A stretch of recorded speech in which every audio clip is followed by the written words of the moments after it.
I took in a stranger who begged for shelter. Now he dictates my every move, siphons my bank account, and even orders me around at home. I never imagined a single act of kindness could turn my life upside down. My name is Jenna Harper, I'm 32, and 2 months ago I saw a figure huddled under a tattered blanket outside my apartment building. He looked exhausted, hungry, and utterly lost. Compassion overrode caution. I invited him inside for a warm meal. That decision unleashed a storm I'm only beginning to understand. It was a blustery March evening in Chicago. I'd just finished a late shift at the publishing house and was walking home, breath clouding in the air. As I passed the alley beside Elm Street, a man rose from the shadows, dirty, half-starved, eyes haunted. "Please," he rasped, "can you spare some food? I haven't eaten in 2 days." My heart clenched. I rarely carried cash, but I reached into my wallet and handed him a 20. "There's a diner down the block. Soup's on me." His gratitude was immediate. "Thank you," he whispered. I watched him limp away, wrapping his coat tighter around his shoulders. Later that night, guilt nagged at me. What if he had nowhere safe to go? The city shelters were often full. On impulse, I grabbed leftover chicken soup and bread, trudged back to the alley, and found the spot empty. The next morning I stepped out for coffee. On my doorstep stood the same man, clutching the paper bag. I froze. "Ma'am," he said, fatigue in his voice, "I can't eat it here. Would it be too much to ask if I stay inside your building? Just tonight? I swear I won't trouble you." Fear and empathy warred inside me. My apartment was small, but I hated the thought of him shivering alone. "I'll let you use the couch in my living room, but you must leave in the morning." I unlocked the door. "I'm Jenna." He dipped his head. "Thank you, Jenna. I'm Marcus." That night, Marcus sat quietly on my couch as I cooked pasta. He ate ravenously, blinking back tears. "I haven't had a home in months," he said between bites. "Lost my job, my apartment, even my phone." I nodded. "I'm sorry. You can stay tonight. I'll help you find resources in the morning." He gave me a tentative smile, and I felt warmth spread through me. A stranger in need. How could I send him away? After dinner, he curled up under a borrowed throw. I didn't lock my bedroom door, and by midnight he slept soundly. The next morning, I returned from the grocery with breakfast food and found Marcus at my computer scrolling through online banking. "Hey," I said, startled in my voice. "That's private." He looked up innocently. "I saw you logged in yesterday. I transferred some money so I could get a bus ticket." My heart sank. "You transferred money from my account?" He held a crumpled bus ticket. "I owe you." Shock and anger flared. "You can't just—" He stood, hands raised. "I'm sorry. I'll put it back." The panic in his eyes startled me into reluctant compassion. I logged in and reversed the transfer. "But you can't do that again." He nodded, shame in his posture. "No, Jenna, thank you." Over the next week, Marcus stayed. He helped with chores, washing dishes, walking my dog, patching a hole in the fence, and seemed grateful. I introduced him to local shelters, but he refused. "I'll be fine here," he insisted softly, "just until I stand on my feet." I rationalized it. A few days wasn't forever. But subtle changes emerged. He began answering my phone calls, screening visitors. He'd comment on my outfits. "That jacket doesn't suit you." And my schedule. "You have too many late nights." Each time, I'd bristle, but his tone was so earnest I'd relent. When I tried to reassert boundaries, he'd flash what I later recognized as manipulation. A wounded look, or a whispered plea. "You're the only one who cared," he'd say. I thought I lost everything. 2 weeks in, my bank alerted me to a large withdrawal, $2,000 at an ATM in a rough neighborhood. My stomach dropped. I called the bank. They confirmed the withdrawal. I ran to my apartment, but Marcus was gone. The door unlocked, his pillow and blanket gone, but my apartment a mess. Drawers rummaged, mail opened. I sank onto my couch. Betrayal cut deep. Why would he steal? I called Marcus's phone. No answer. I reported the theft, and my own foolishness, to the police. Detective Garcia took notes. "She may have taken advantage of your kindness," he said gently. "We'll investigate." I felt hollow. My home, my finances, my trust violated. That night I slept on my parents' couch. The next morning I returned to a note on my door. "Jenna, I'm sorry. I needed money for food. I'll pay you back. Trust me, Marcus. Anger warred with pity. I discarded the note. I changed my locks and bank passwords. I vowed. Tomorrow I'd tell Marcus he had to leave. For good. Update 1. I woke Monday determined. Marcus had to go. But as I marched to my apartment, I found him sitting on my steps, his head in his hands. Jenna, he called, voice strained. I'm so sorry. I have nowhere else. I clenched my fists. You stole from me. You used my trust. He looked up, tears in his eyes. I panicked. I haven't eaten in days. I swear I'll repay you. The vulnerability in his voice cracked something in me. I sighed. Fine, 1 more week. But you find work. You repay every cent and you follow my rules. He nodded fervently. Thank you, I will. Over the next 2 days, Marcus seemed to respect the boundaries.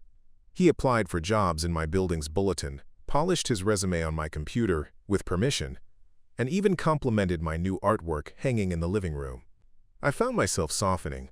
Maybe I could help him rebuild. On Wednesday morning, I left for work early. I asked Marcus to pick up groceries after his job applications. He promised.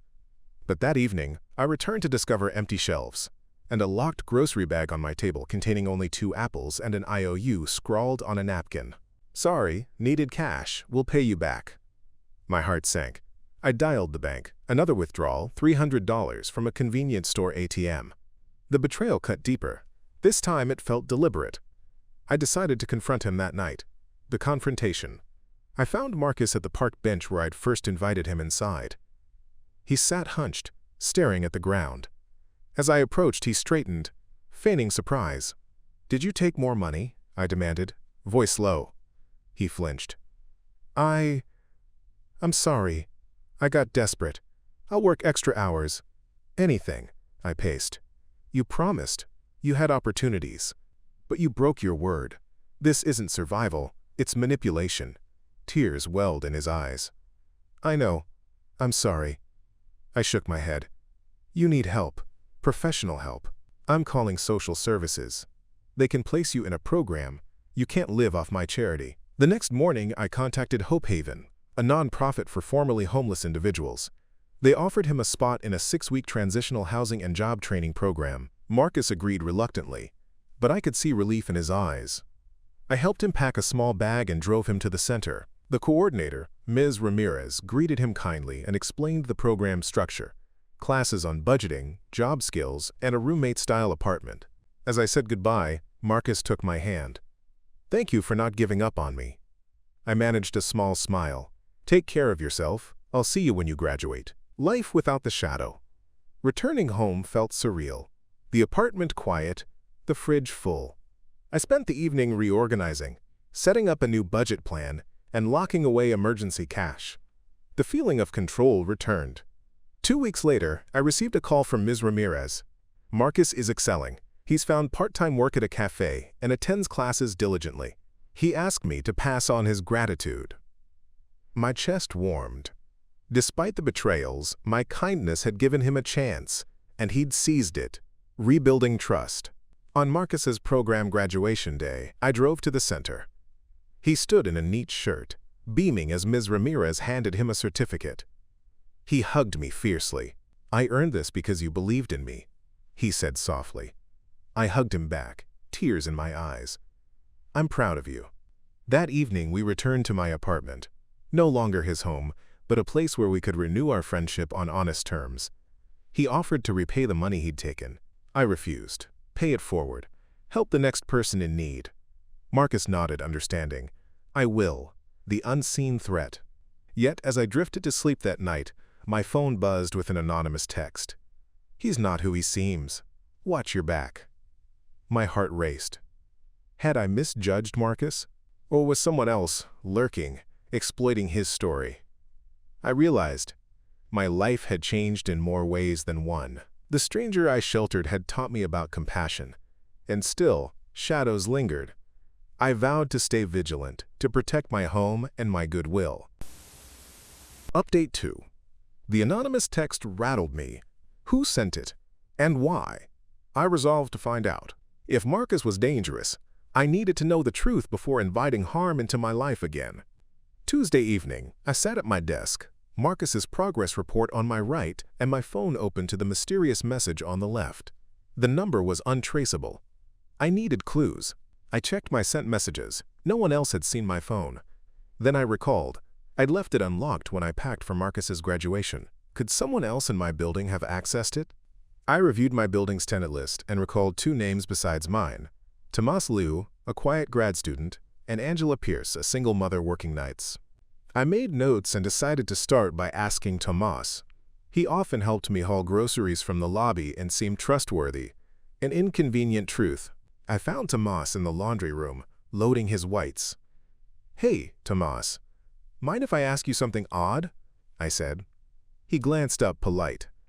"Sure, Jenna, what's up? Did you ever see my phone lying around? Or know who might have messed with it?" I probed gently. He frowned. "Phone? No, I've only seen you use it in the lobby. Sorry." His sincerity rang true, but that cleared only one possibility. Next, I knocked on Angela's door. She answered, baby in arms, apologetic. "Angela, do you have a moment?" I began. "Have you seen my phone unlocked in the lobby or elsewhere?" Her brow creased. "No, but my cousin sometimes borrows my keypad code. He's in and out for packages." She gave me his name, Eddie Matthews, a struggling musician who lived in the basement unit. That night, I climbed to the basement unit. Door marked 0B. I knocked. A grungy corridor echoed. The door swung open a crack, revealing a lanky man with earbuds, paint-splattered fingers. "Eddie?" I asked. He pulled out earbuds. "Yeah? Angela said you borrow her code sometimes. Have you seen my phone unattended? Or sent any odd messages from it?" I held up my phone. His eyes widened. "No. I swear I've only used it to call my roommate when I locked myself out. I'd never text from it." I believed him. My frustration mounted. Whoever sent that text wasn't a neighbor. It was someone else entirely. But who? The next morning, I ran into Marcus at the coffee shop down the street. He greeted me with news. "I got a raise at the cafe," he cheered. "They appreciate my work ethic." That was encouraging, until I received another text minutes later. "Think he's your problem? Look closer." I hid my phone and met Marcus's gaze. That text. "It's still happening." He frowned. "Keep your phone close. Let me help you find answers." His protectiveness soothed me. I realized I needed an ally. Together we'd unmask this unknown threat. That evening, I logged all texts to a spreadsheet. Date, time, content. 3 messages in 2 weeks, each warning or threatening, always after I reconciled a crisis involving Marcus. The sender aimed to undermine our progress. Marcus reviewed the spreadsheet. "They want us apart. They're testing trust." He paused. "Who benefits if we fall out?" I thought. Angela's cousin? Tomas? No. The only person more threatened by Marcus's success was himself. Could Marcus's own past be catching up? Confronting the past. I needed to know Marcus's history, beyond the snapshots Ms. Ramirez provided. I arranged to meet her again at Hope Haven. She greeted me warmly. "Back so soon?" "I need more details on Marcus's past," I said. "Any red flags we missed?" She frowned. "He arrived with minimal info. No family contacts. He said he left home after a bad incident. He's been open about wanting a fresh start." I pressed. "Any history of theft or manipulation?" She shook her head. "Nothing on record. He's been exemplary. But sometimes trauma shows up unexpectedly. A chilling discovery." Determined, I searched online court records for Marcus's name. Nothing under Harper. But he'd given his name as Marcus Reyes to Ms. Ramirez. Searching Marcus Reyes in Chicago's records turned up a small civil suit 2 years ago. Reyes versus Mortgage Enterprise, defaulted loan. He'd lost his apartment due to an unpaid debt. Digging deeper, I found a second listing. Reyes versus Harper, contempt of court. Harper, my last name. My heart pounded. The suit alleged he'd refused to vacate the property of a landlord named Jenna Harper, leading to eviction proceedings. The date matched roughly the week before I had found him in the alley. Shock froze me. He'd claimed to be homeless, But the court record suggested he'd legally battled a Jenna Harper? Me? Or another Jenna Harper? Could someone have sabotaged him, forcing him onto the streets? Then he sought revenge? Confrontation in person. I met Marcus at the cafe again, this time with printed records. I slid them across the table. He paled as he read. This was someone else. His voice shook. Another girl with the same name. I lived across town.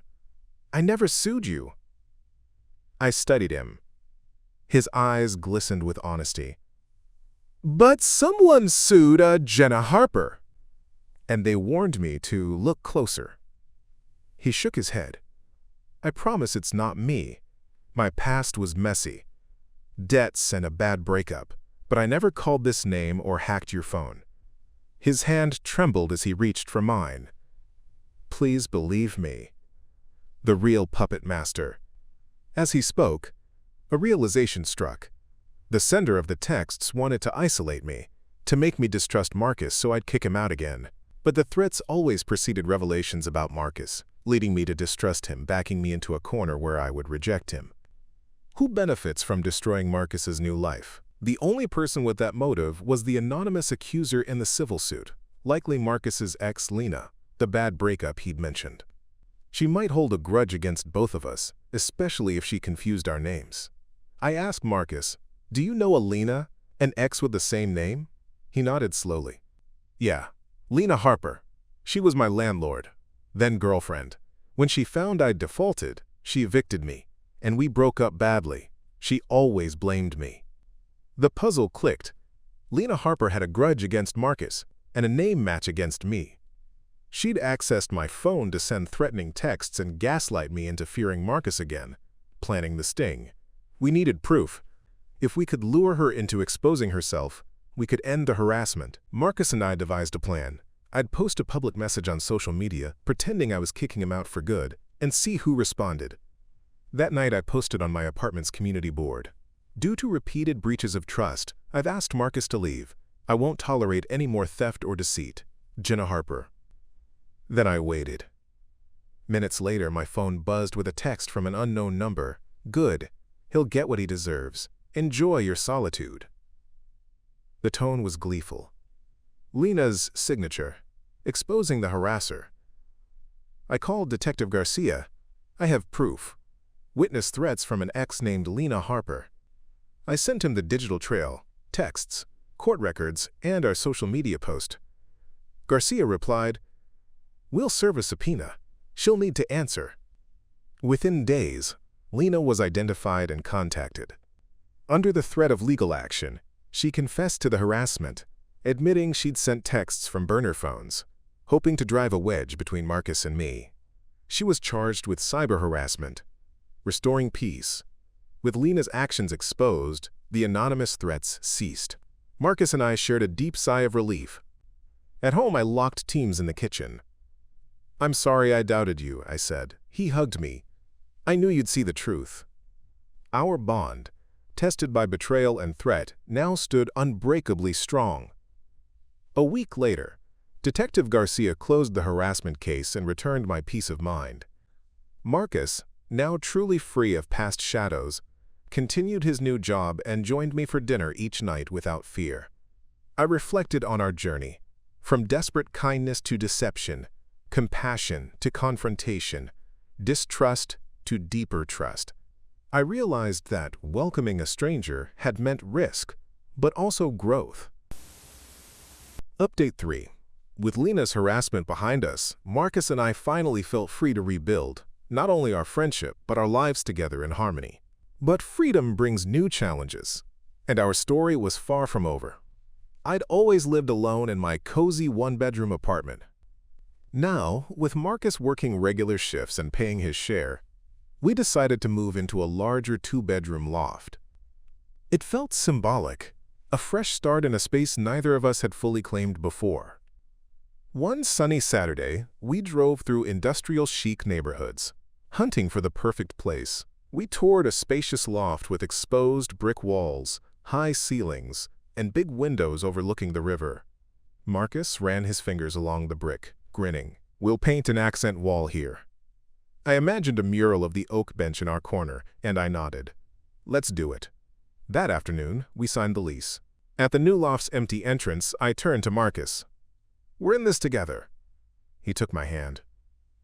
Always. Finding purpose together. Settling in meant work and home projects in equal measure. I continued freelancing design work for local authors, while Marcus picked up extra shifts and joined a weekend woodworking class. His first project, a custom-built dining table for our loft. He sanded and stained the wood, determined to create something sturdy and beautiful. Sophia and Alex visited for our housewarming, bringing a celebratory apple pie. They admired the loft's airy feel and our half-finished mural. You two look happy, Sophia said, hugging me. We exchanged knowing smiles. From strangers and strangers' strife to partners and homebuilders. One morning, I received an email from Maple & Company. Architects, a prestigious firm seeking a remote concept designer. The project, designing a cultural center in Madison. The role would allow me to work from home and expand my portfolio. I hesitated. Freelancing gave me flexibility, but a steady contract would secure our finances. That night, I discussed it with Marcus. I think it's a great opportunity, he said. If you want it, go for it. I exhaled. I will. Marcus's personal project. Meanwhile, Marcus's woodworking instructor offered him a part-time role building custom furniture for clients. It meant more time away in the evenings, but he was excited. This feels like I have a real future. He beamed at the thought of clients admiring his craftsmanship in their homes. We agreed to support each other's dreams, even if it meant more solo work hours. Our trust had matured into mutual encouragement. Weeks later, I presented my concept designs over a video call with Maple & Company. The firm's director praised my vision, modern yet respectful of local heritage, and offered me the contract. I celebrated by ordering dinner for two, homemade pasta and wine. At our table, Marcus raised his glass. To new adventures, I clinked glasses. To trust, and to the future. On a rainy evening, Marcus and I returned to the loft to find a delivery, a small wooden crate bearing my name. Inside lay a perfectly handcrafted frame, stained oak with carved initials of our last names intertwining. At the center was a photo of us at Marcus's graduation, grinning and triumphant. Proud tears blurred my vision. I looked at the return label, Marcus Reyes. He shrugged, smiling. Thought you needed something to remind you of how far we've come. I hugged him, heart full. It's perfect. Facing the unexpected together, life was unfolding beautifully, until one evening, a piercing alarm jolted me awake. The loft's fire detector blared. I dashed to the kitchen. Smoke curled from the oven where fresh bread had burned. I grabbed a fire extinguisher as Marcus activated the exhaust fan. We managed to clear the smoke. The bread was ruined, but no damage done. We collapsed on the couch, laughter and relief mingling. Not every alarm is a threat, Marcus teased. I held his hand. But I'm glad you were here. Through trivial crises, we realized home truly meant having each other's backs. As autumn deepened, our routines settled into a comforting rhythm. Morning coffee on the balcony, work calls for me, woodshop for him, shared dinners and weekend hikes. We even started planning a combined 33rd birthday party in December.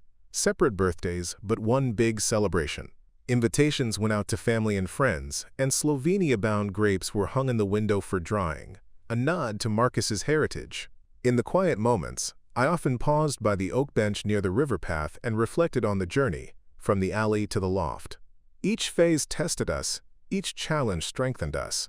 Now we stood not just as rescuer and rescued, but as equals forging life together. Update 4. Winter's chill had settled over the city, blanketing tree branches in frost and frosting our new loft's window panes. The journey Marcus and I embarked on. From that fateful evening, I rescued him from the alley to the warmth of our shared home, now approached its culmination. It was time to honor how far we'd come, face family ghosts, and chart our future together. A fresh start in our new home. Our two-bedroom loft hummed with life.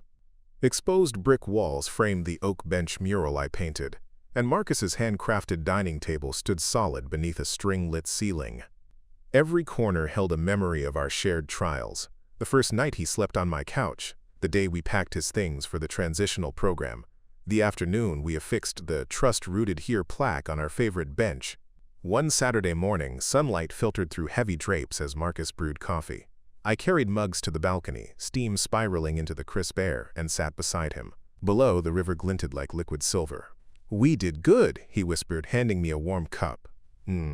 I traced the mug's rim. "We did more than good. We built a life." He kissed my forehead, and I knew our partnership was stronger than any storm we'd weathered. An unexpected invitation.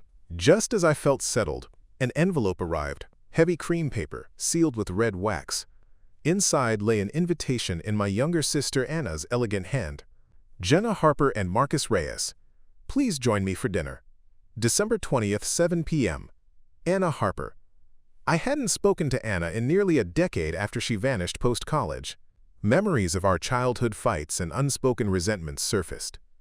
I showed the note to Marcus. "Howley." He read it, calm. "Family's important. Do you want to go?" My pulse quickened. "I'm scared." He took my hand. "Together." That evening we piled into the car, driving through falling snow to Anna's stately townhouse. I approached the door with Marcus at my side. My knuckles rapped lightly. Anna opened it, framed by golden lamplight. Her dark hair now artfully streaked with silver, eyes wary yet hopeful. "Jenna," she whispered, voice trembling. I stepped forward. "Anna!" She hugged me tightly, and I felt years of distance melt away. Marcus stood beside us, offering a gentle nod. Reunion dinner. Inside, Anna's dining room glowed with candles and festive garlands. A small fir tree sparkled in the corner. We sat at the table set for 3. Anna spoke first, voice wavering. "I'm sorry I left," without explanation. "I needed space, but I regret severing ties. I'm back, building a nonprofit, and I'd like us to be sisters again." Tears pricked my eyes. "I've missed you." She exhaled relief. "I've missed you too." Marcus listened quietly, then offered. "Family can be rebuilt, one conversation at a time." Over roasted root vegetables and spiced cider, we shared stories, her adventures in South America, my work in architecture, and Marcus's journey from homeless to homebuilder. Laughter joined the crackle of winter firelight, a new holiday tradition. As midnight approached, Anna presented a box of handcrafted ornaments, each inscribed with a word: trust, hope, family. She handed one to each of us. "These mark our new beginning," she said. We hung the ornaments on her tree together, our hands brushing, forging bonds anew beneath twinkling lights. That night, my phone buzzed with an urgent client request from Anna's nonprofit: design a gala invitation by dawn. I hesitated. Working meant missing our first true holiday gathering as a newly united family. I turned to Marcus. "What should I do?" He stood and gathered firewood. "You help your sister. I'll handle our loft's small Christmas Eve party." His selflessness mirrored all he'd taught me about partnership. "Thank you," I whispered. Christmas Eve and the loft party. On December 24th, Marcus transformed our loft into a festive haven, twinkling lights, homemade wreaths, and the memory jar filled with notes from friends and family. Guests arrived: Mom, Dad, Maria, even Tomas with his fiancée, and Angela with her little son. We shared hot cider and laughter, opening the memory jar to read hopes for the new year. May honesty guide our paths. Family is the foundation to building new dreams. I realized this circle, once fractured by betrayal, had grown to include a community of support. I spent Christmas morning in Anna's living room, finalizing invitation designs. As I printed proofs, Anna's nonprofit director expressed heartfelt gratitude. "You saved our event. We couldn't have done this without you." I slipped downstairs to Marcus's party. He handed me a plate of cinnamon pastries. "You're needed upstairs," he teased. I hugged him. "I have the best partner." New Year's reflections. As December waned, I sat by our loft's window, journal in hand. I wrote. I opened my door to a stranger and risked my life's stability. I learned that kindness can bring danger, but also redemption. Trust, once broken, demands courage to restore. Today, love and honesty guide our shared life. On New Year's Eve, snow drifted outside as we toasted in our loft. Marcus, me, Anna, and the family. Over sparkling cider we raised our glasses. To trust, to forgiveness, and to the family we choose. As fireworks blossomed over the river, I felt unbreakable bonds. A life rebuilt not in spite of hardship, but because of it. When kindness led to deception, Jenna fought for her home and her heart. Through honesty, therapy, and unwavering support, she and Marcus transformed crisis into commitment. Their journey proves that true partnership is forged in trust. What's your story? Share below. I read every comment.